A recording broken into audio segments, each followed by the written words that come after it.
All right, here we go. Here we go. Monday Night Knicks. CP from KnicksFanTV here with a quick live stream. This is the number one show for the fans by the fans. If you're a diehard Knicks fan who loves to talk about Knicks news, Knicks rumors, and post-game live analysis featuring live callers, smash that subscribe button below and the notification bell so you don't miss anything. This is the second edition of the weekly wrap-up where I go through the good, the bad, and the ugly that was the New York Knicks for the previous week of games that they played. And with this Knicks team right now, it's hard to find any good, any bright spots, any silver linings. I mean, the Knicks are 1-6 right now through 7 games.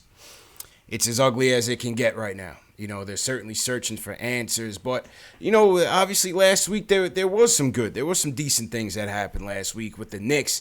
I mean, the first thing we could point to was they actually got their first win last week against the Chicago Bulls. And that was based on the heroics of one Bobby Portis, who, against his former team, dropped 28 points, 11 boards. We knew he was going to be geared up for this game. And Bobby showed out, man. Bobby definitely showed out. And the Knicks got their first win over the Bulls on the back of young Bobby Portis. So that was good. 105-98.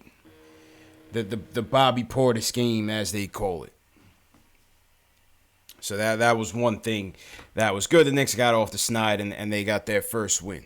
Another thing that I like is Kevin Knox. I think, don't count yesterday's game because it definitely wasn't yesterday's game, but I think Kev has been a bright spot in this early stretch thus far. He's been a lot more aggressive, he's been a lot more efficient, and he's been a lot more accurate with a shot. Those were two things that he was dreadful at in his rookie campaign, and this year he's coming off the bench. He's saying all the right things. He wants to earn his place in the lineup, and I think he's been more often than not. He's been highly productive in that role and really giving us a spark. You know, catch and shoot threes. He's shooting a lot more threes this year, limiting the long twos that he shot last year. And again, accuracy and efficiency. Those are the two areas that Kevin Knox has really been impressive in. His catch and shoot ability. His aggressiveness on the drives, finishing a lot better. So I think Kevin Knox has definitely been one of the few bright spots this early. Shooting 41% from three. You know, Kev has been looking pretty good.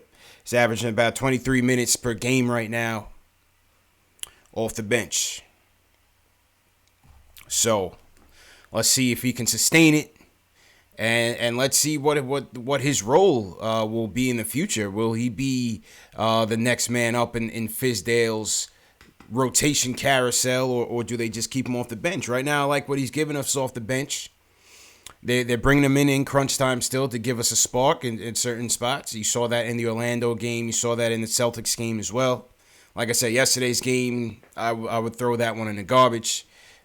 Because the Knicks were indeed garbage in yesterday's game. But like I said, Kev has been solid. Kev has definitely been solid. So I think those were some of the few bright spots this week. It was Bobby Portis' game, which you weren't surprised that he had. You know, Portis is such a Jekyll and Hyde type of player. That's the player that the Knicks got, and the typical Knicks player. You know, he shows some potential, shows promise. Drops 28 and 11 this game, and then the rest of the week, you don't really hear too much from him. You know, Celtics game, he wasn't that effective.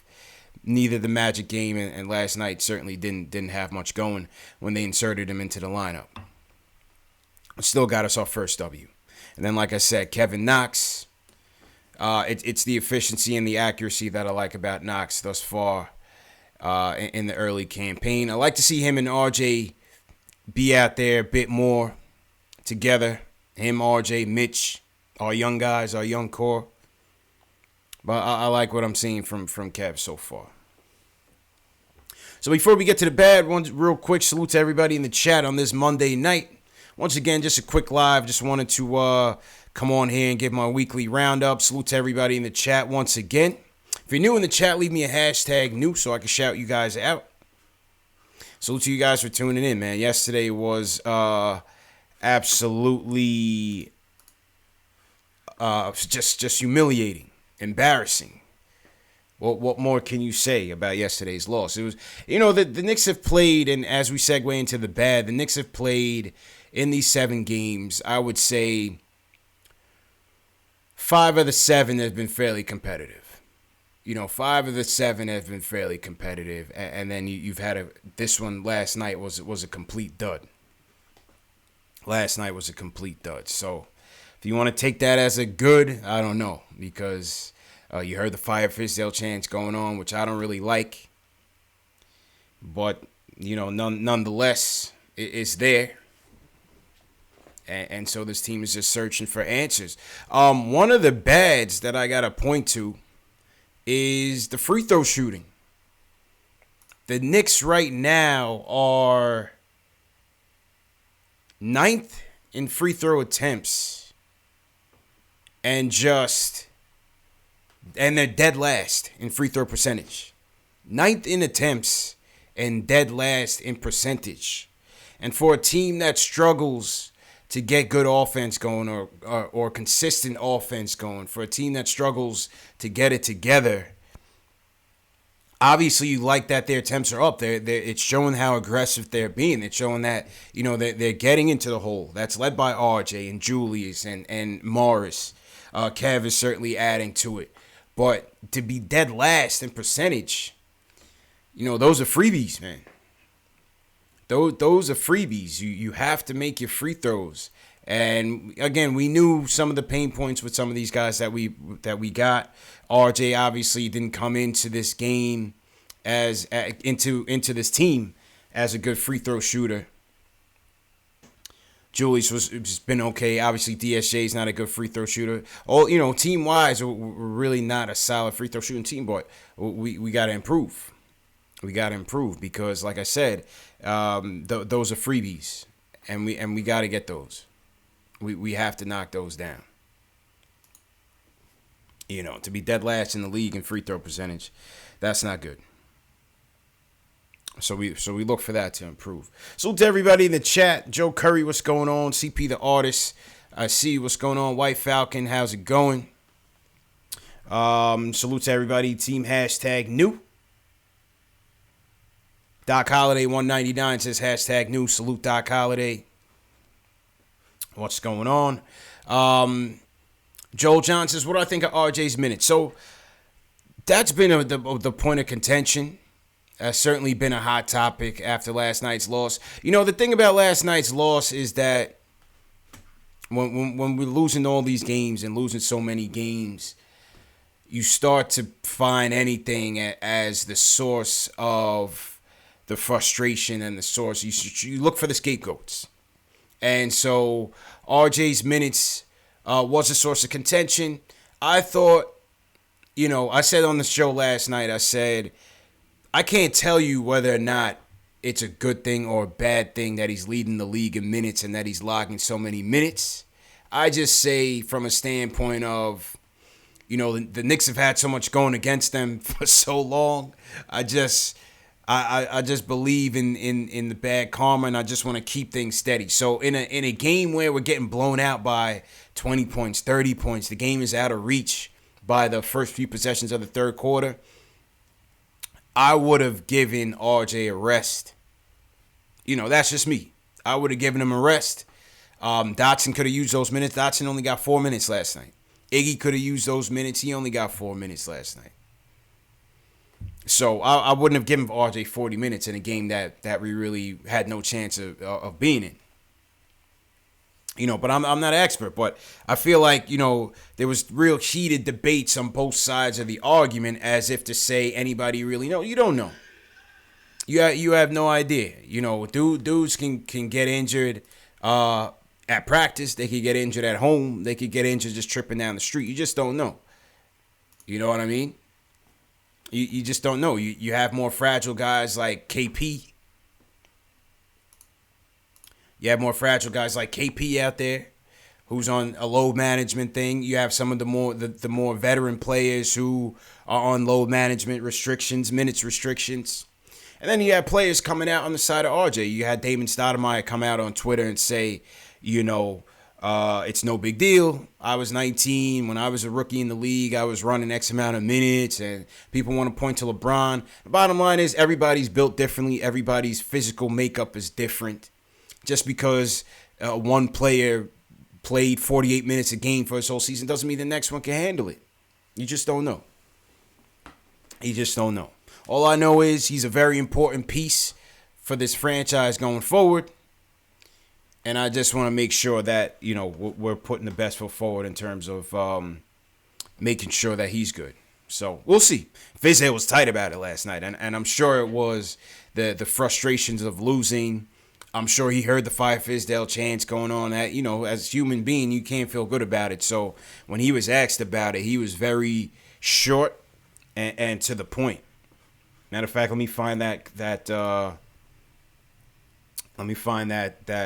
quote for you. So to everybody in the chat, once again, hit that thumbs up button for your boy. No calls tonight. I just want to come on real quick and recap the week. So no phone calls.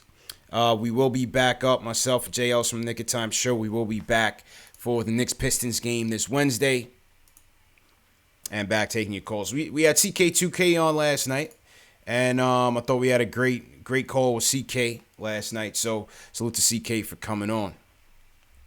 Let me pull up this Fizdale question and answer from last night on the load management. 41 minutes total. You guys were losing by 20 at that point. He's already put on a lot. Do you worry about the stress you're putting on? He's got the day off tomorrow. We gotta get off of this load management crap. Latrell Sprewell averaged 42 minutes for a season. Like, this kid's 19 years old. Like, drop it already. I guess the lineup change didn't quite work with Bobby not shooting well. You think?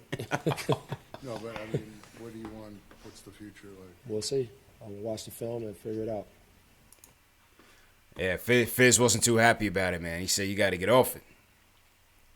You got to get off it. So, like I said, I don't know. I'm not an expert on it. You have scientific evidence that says, most of the guys that break down, it's because of the load and all that. But listen, man, like I said, bottom line is everybody's built differently. Everybody's built differently. So, Green Lantern says Fizz looks stressed. Fizz looks stressed, man. He's stressed.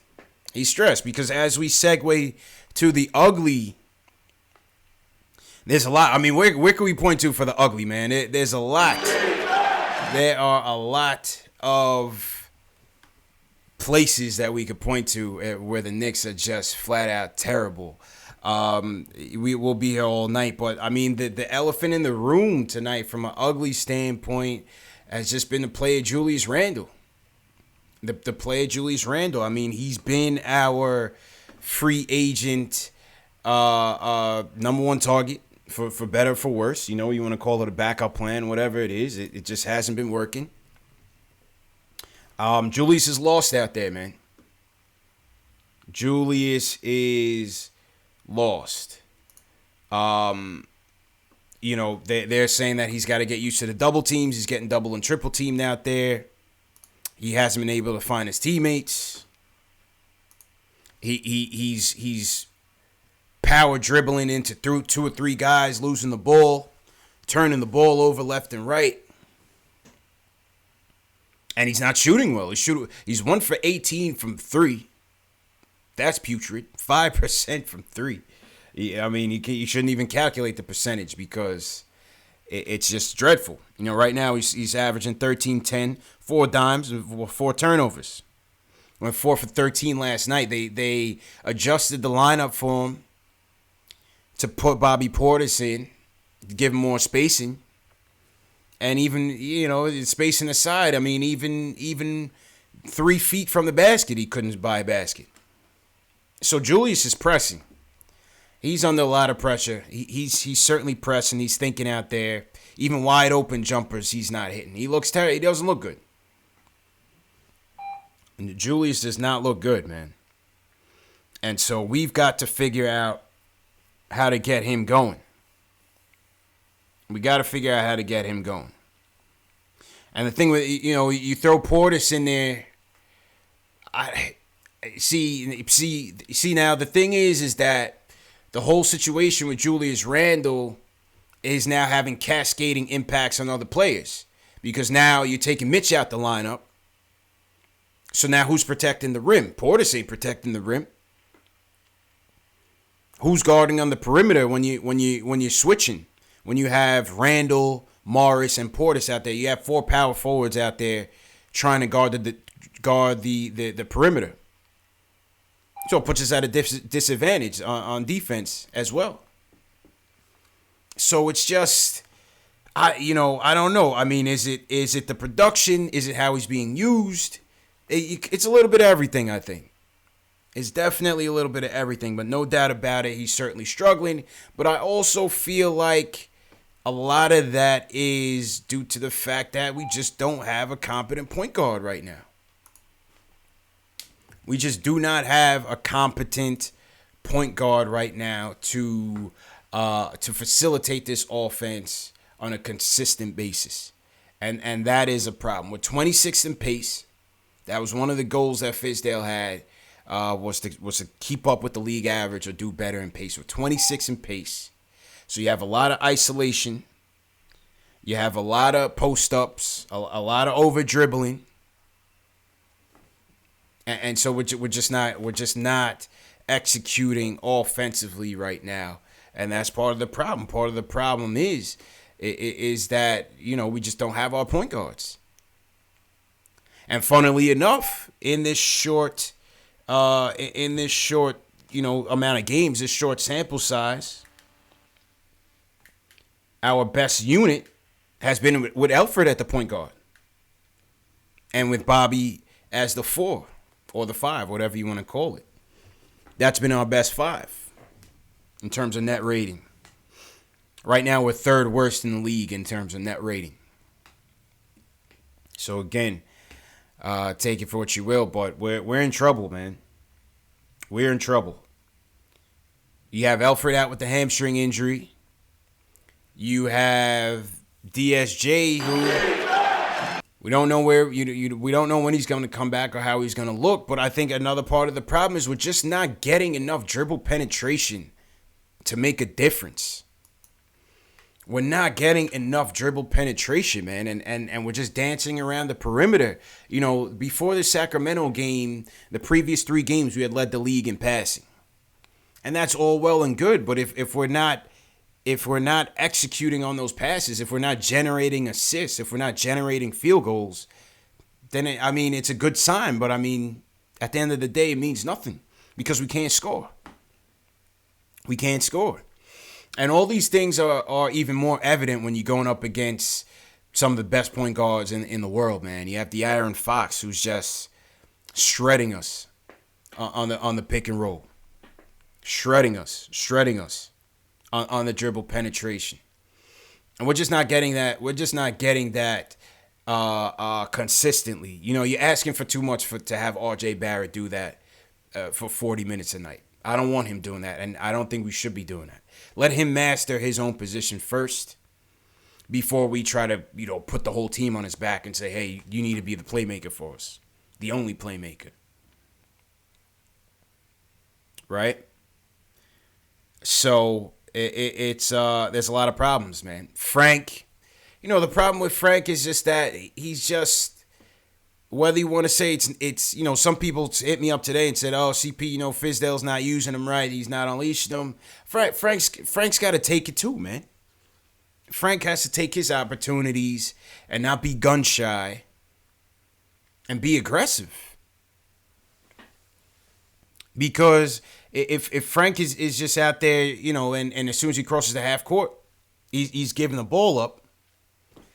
Yeah, it's fine. He's moving it, okay, but it's got to be with a purpose. So I don't know. It's either we have to run more plays for him, call his number, maybe in the pick and roll, but he's also has to grab the bull by the horns too.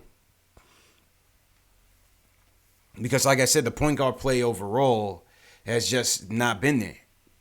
It just hasn't been there. And he has this opportunity now. There's no Peyton. There's no DSJ.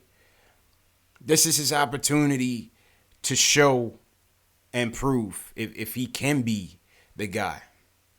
But he's just, offensively, he's just not bringing it to the level that we need. He's bringing it as a backup. So when you combine all that, you get a 1-16. When you combine all that, you get a 1-16. We have no point guard play, no solid point guard play. We have very limited shooting. You know, Ellington's our best shooter, and he's in a terrible slump right now. We have no shooting. Marcus Morris is doing his thing. Give him credit. He's been one of our few shining lights. I guess I could put that in the good column as well. Marcus Morris has looked very good. But ask yourself this question. If Marcus Morris is your best player right now, how good of a team are you really? And that's why you wanted 6. So, you can't make your free throws. You have no good shooting. Defense can be suspect at times. The defense has been improved, but it hasn't been great. And so when you add all that up, it makes for a bad team. So, though that's pretty much it, man. The good, the bad, and the ugly, man. Appreciate everybody for tuning in. Let me salute to some people real quick. First off, salute to all the super chats that came in. Shane Mack from New Jersey says, shout out to CP, shout out to everybody in the chat. Salute to Shane. Who else do I want to shout out? Michael Parker, appreciate it. Michael Parker sends us a $10 super chat. He says, Fizz has until next month to show some signs of life. Yeah, I hear you, man. It's getting ugly for Fizz. I mean, I'm not here to call for his job. I know a lot of people are. A lot of people sour on him. But I also feel like he's in a tough spot, man. Fizz is in a tough spot, man. The roster is just not... You have a lot of guys doing in the same position. The point guard position has not been solved. And, like, how can you really go when you don't have a floor general? Floor general is what makes the whole thing go, man. Look around the league. Starts with the floor general. Starts with the point guard.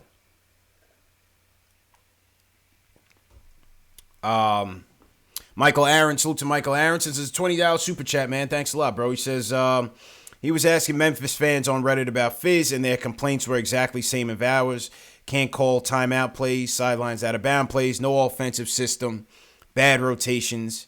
Still too early to fire him, but what can we hope? What can we hope changes? It's a good question, man. That's a good question. Fizz has he's got his job cut out for him, man. You know, he's got his job cut over. I would like to see them run more pick and rolls.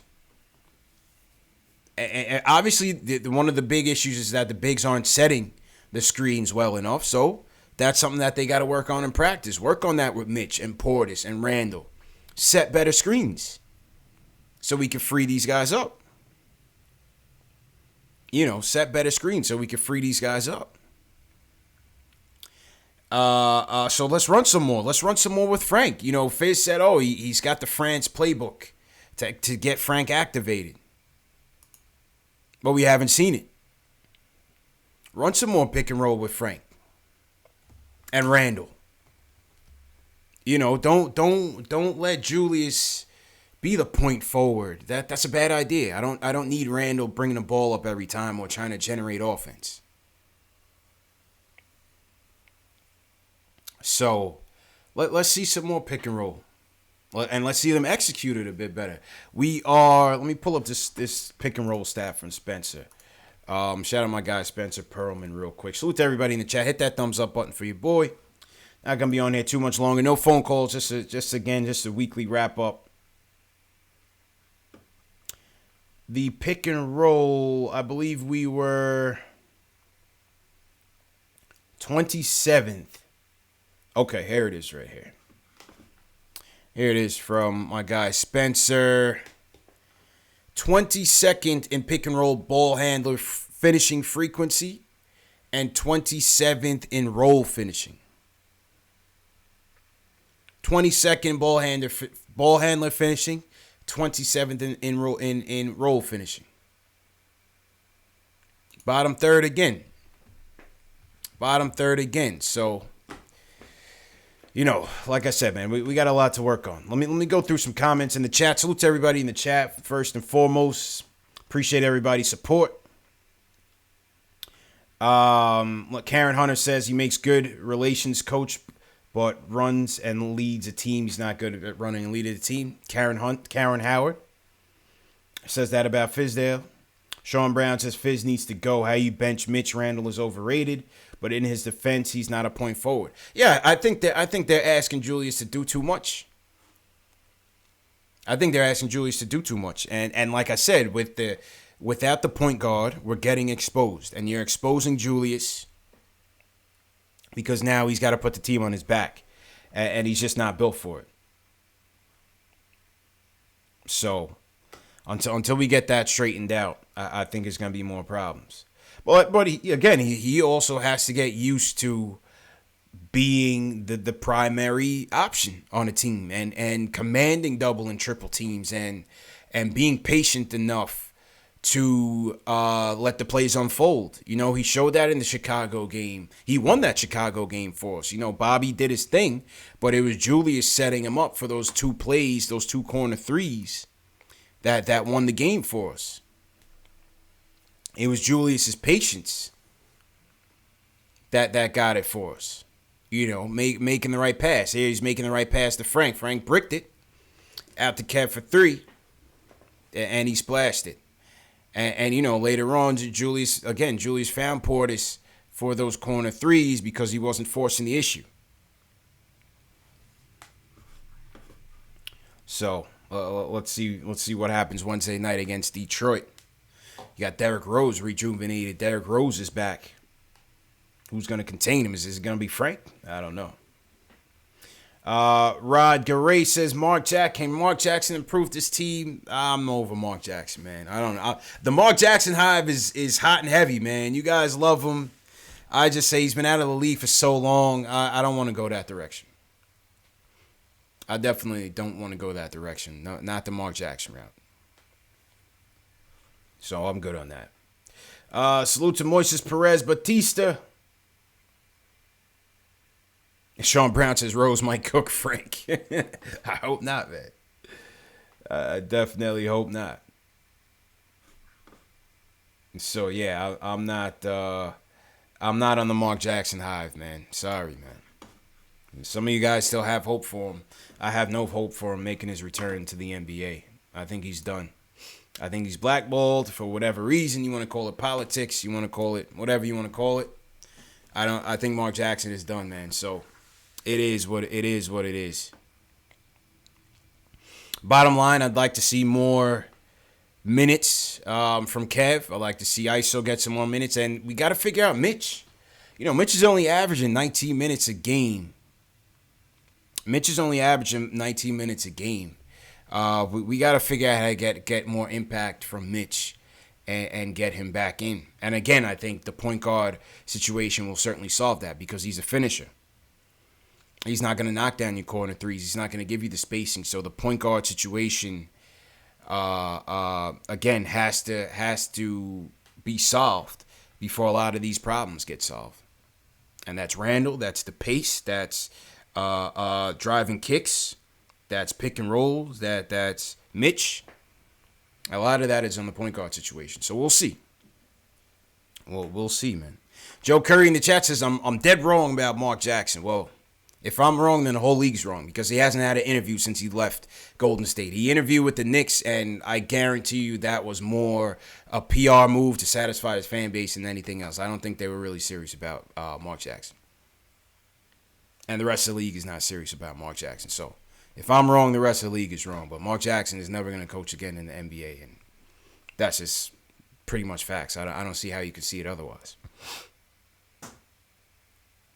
John Talento says, Jason Kidd, I don't know. The way he left Milwaukee and left the Nets, I don't trust Jay Kidd. I love him as a player, but I don't see it. Yeah. Yeah, I don't know. You guys disagree with the Mark Jackson thing. How long has it been since he coached? He did all that great stuff with Golden State. He hasn't had a job since. So I'll be wrong on that. I'll be wrong on that. You know. But anyway, that's all I want to say for tonight. Salute to everybody for watching. Once again, hit that thumbs up button for you boys. Just a quick recap of the week. Better days ahead, man. Better days ahead, Knicks fans. This is what the rebuild looks like. And, hopefully it gets better before it gets worse. So, Wednesday night, Knicks in Detroit against the Pistons. Let's see if we can get a W, man. 1-6 on the campaign. Remember, these shows are available in audio podcast format. Spotify, Google Play, iTunes, Stitcher, Amazon Alexa, all on the KnicksFanTV. Hit those links below to find your podcast platform of choice. And remember, share these videos on social media. Share for your fellow Knicks fan, Facebook, Twitter, wherever you guys are watching from. Please make sure to subscribe to the channel. Please make sure to donate to the channel. Like I said, this is a grassroots effort that we are building. We're not looking to go anywhere else. This is where it is. This is the home of the diehard Knicks fan. And we're trying to build this thing from the ground up and make it better than anything that's out there. And I feel like so far we're on the right track. But with your support, it can be even better. So salute to everybody that sent us the super chats. If you guys want to send donations through PayPal or Cash App, the links are also below. And like I said, everything comes back in to making this show the number one show for the fans by the fans, man. So we'll see you guys Wednesday night. We're going to take the day off tomorrow to regroup. And Wednesday night, post-game live, CPJ Ellis, Knicks versus Pistons. We'll see you guys there, man. Peace.